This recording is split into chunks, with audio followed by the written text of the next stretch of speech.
Before we get into the lesson this week, we need your help. Hi, I'm your Xtreme Kidz host, Jeffrey. We are looking for 10 people right now to serve on our Xtreme Kidz studio team in productions, scripts, editors, and as hosts.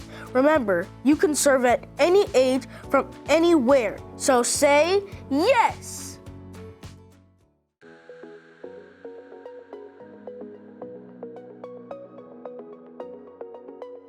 Hello everyone, I'm Reagan, and I'm so excited that you're here. Isn't summer the best? You get to do so much fun stuff, like going to the beach. This summer, we're finding out what it means to have faith. Faith is trusting in what you can't see because of what you can see. When you put your faith in Jesus, you have the kind of joy that nothing in this world can take away. You have peace because you believe that Jesus is always with you. You can choose to trust Jesus as he leads you here, there, and everywhere. Let's kick off our time of worship with this song.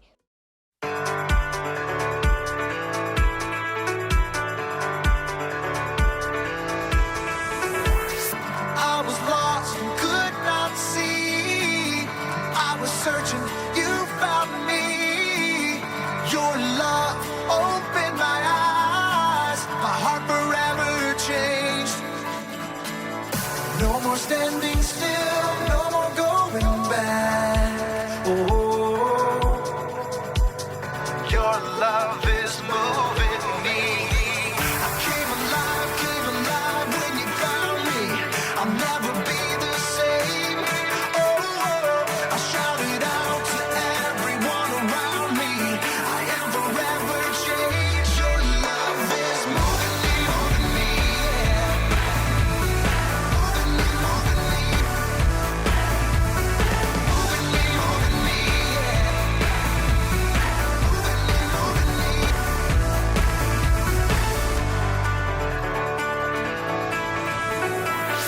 Your hands reach out to me. Only by grace I'm free. Your love makes me new.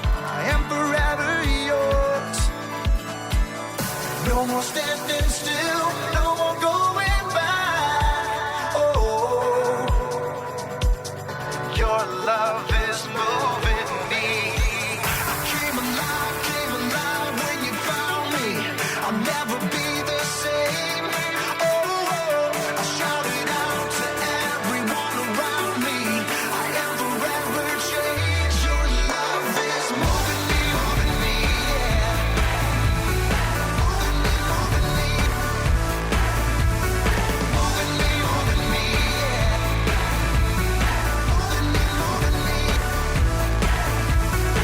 I came alive when you found me. I came alive when you found me. I came alive when you found me. I came alive Your love is moving me. Your love is moving me. Your love is moving me. Your love is moving me. Your love is moving. I came alive when you found me. I came alive when you found me. I came alive when you found me. I came alive when you found me.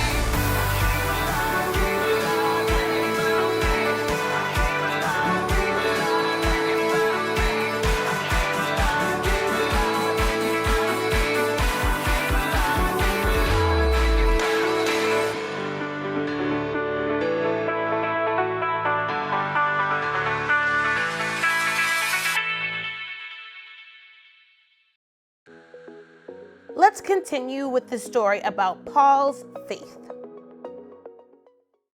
The story before the story. Today, we're in the book of Acts, which tells the story of the early church. But before Acts, way back in the very beginning, out of a deep, deep love, God made an amazing world. But when people turned away from God, the world was broken. God made a plan to draw people back into relationship. So at the right time, God sent Jesus, God's very own son, to live among us. Jesus gave up his life and was killed. But on the third day, he rose to life. After Jesus returned to heaven, the early church grew quickly. The Apostle Paul traveled thousands of miles and started many new churches, upsetting both Jewish religious leaders and Roman authorities. Which is where our story starts. Take it away. Hey everybody, I'm Brian. Our friend Paul told the story of Jesus everywhere he went, even when it got him in trouble. At last, a Roman commander had Paul arrested. When some men plotted to take Paul's life, the commander had Paul taken to the governor in Caesarea. Here, Paul was kept for 2 years. Finally, when unfair accusations were made about him before a new governor, Paul demanded, I appeal to Caesar. Now, Paul was a Roman citizen, and it was his right to get a fair trial before the ruling Caesar. But that meant an epic and dangerous trip all the way to Rome.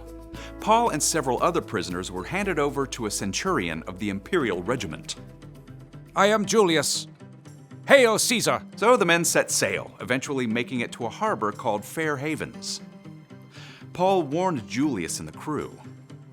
Men, I can see that our voyage is going to be disastrous and bring great loss of ship and cargo and to our own lives also.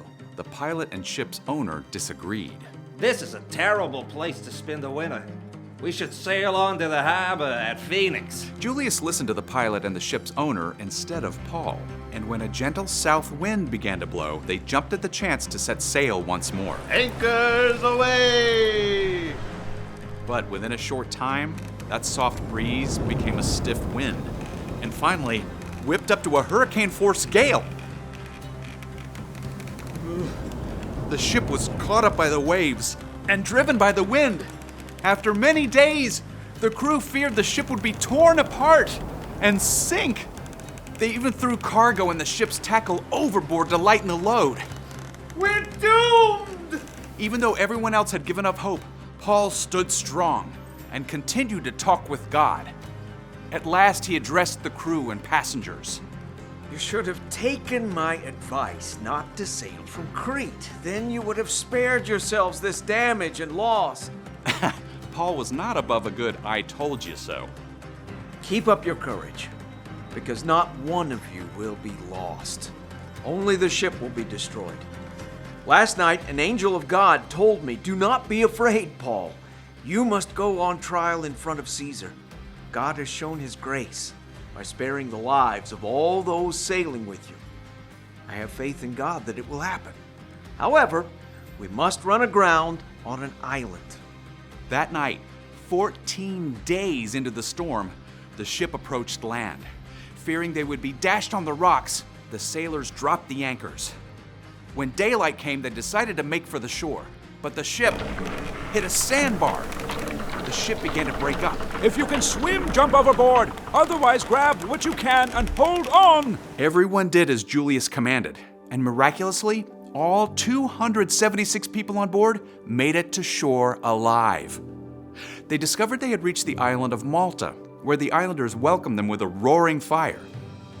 As Paul tossed some brushwood on the fire, a snake bit his hand. The islanders were sure he would die, but Paul simply shook the snake off into the fire. When nothing happened to him, they decided he must be a god. There on Malta, Paul prayed for the chief official's father, and that man was healed of a fever. Through the help of God's Spirit, Paul healed other sick people on the island too, and the islanders gave Paul and his fellow passengers everything they needed. The end. Arrest, prison, shipwreck, snake bite? Ah, man, it's like Paul was just a magnet for terrible things to happen. Yeah. In a letter to the church in Corinth, Paul even wrote down an epic list of all the awful things he had experienced, but through it all, Paul knew that God was right there with him to give him courage and strength. So, what's our part in the story? Well, you probably haven't been shipwrecked or bitten by a snake recently, at least let's hope not. But like Paul, you could probably make a list of all the bad things that have happened to you.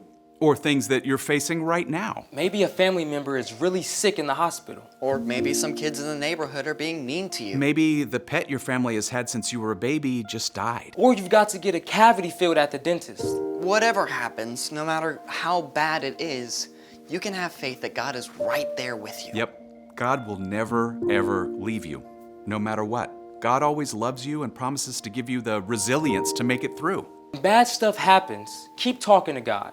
Keep holding on. And God may not make the bad situation go away, but God will walk with you right through the middle of it. Yeah, I think you got it. See you next time.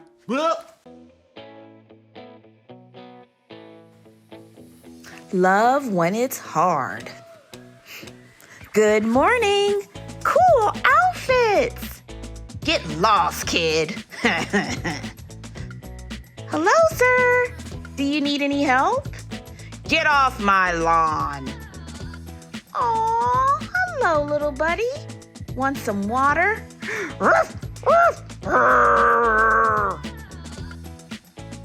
I am pleased with the way you love others, even when it's hard. Oh, I love you, Lord. Wow, that was great. Now back to our extreme hosts. While Paul was on the island of Malta, he did some big things for the people there, with the help of the Holy Spirit.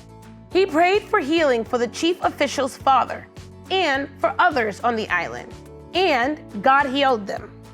The islanders gave supplies to Paul and his friends as a way to say thank you, so they'd have what they needed for the rest of their journey to Rome. Paul went through a lot of trouble on his voyage to Rome, but he had faith. He knew that God was with him every step of the way. That's what gave him the courage and strength to continue. And that's what we should remember today. When bad things happen, God is with you. Now, let's head to small group and talk some more about when tough times come, God is always with you. Or, if you're watching on YouTube, here is a discussion question for you. What helps you remember that God is with you?